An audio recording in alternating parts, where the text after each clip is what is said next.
Hello and welcome. In this video, I will be reviewing the Blart trilogy by Dominic Barker. This trilogy follows the unwilling adventures of Blart, a self-centered pig boy who, to his eternal annoyance, is the subject of multiple prophecies. He is dragged along on these quests by a warrior knight with only the shallowest grasp of chivalry, a narcissistic wizard, and an equally self-centered, if more intelligent, princess, alongside a flying horse and various other characters and questers. The genre of these books is fantasy parody, which means most of the humor is satirical. I know that's not everyone's cup of tea, but I absolutely loved these stories, both as a child and as an adult. In terms of structure, the second book very clearly follows the first, while the third, although chronological, would probably be able to stand on its own, as the plot isn't really tied to the main antagonist of the first two. In the first book, Blart, the boy who didn't want to save the world, the goal is to stop the evil Lord Zoltab, a sort of supernatural immortal king, from rising and ruling the world. There are many misunderstandings, much incompetence, and almost no camaraderie, yet the day is still saved in the end. In the second book, Blart, the boy who was wanted dead or alive or both, there is a governmental misunderstanding about the involvement of the questers in the previous quest, so now there is a bounty on their heads if they don't prove in time that they were in fact trying to save the world and not end it in their first quest. Also, there's a looming war to prevent and more confusing prophecies that the questers have to figure out as they go along. As ever, Blart's love for pigs and disdain for anything else clearly shines through. The third book, Blart, the boy who set sail on a questionable quest, follows a notably different sort of plot, in which the princess is kidnapped and Blart has to set off on a quest to rescue her. Although all the books have fun references to other older literature such as Beowulf, Greek mythology, and possibly Lord of the Rings, though this is less clear to me, just elements that are reminiscent of it. The third book could be interpreted as a very humorous retelling of both the Odyssey and the Iliad, only the ocean wanderings happen on the way to the war, not going home.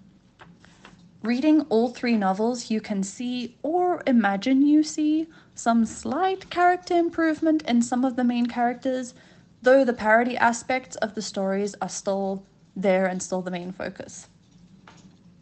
As I've said before, I love these books. I think they're hilarious and very well written parody stories. If you're the type of person who likes The Ascent of Rum Doodle or The Hitchhiker's Guide to the Galaxy, you'll probably like this. As a children's story, I think it's really fun, especially for kids who like laughter and maybe don't naturally gravitate towards fantasy, as it's almost a sort of a light fantasy light kind of story. The focus is far more on the characters than on the world. As much as these stories provide joy and laughter, I feel I should give some notes to parents who are careful about what they let their kids read.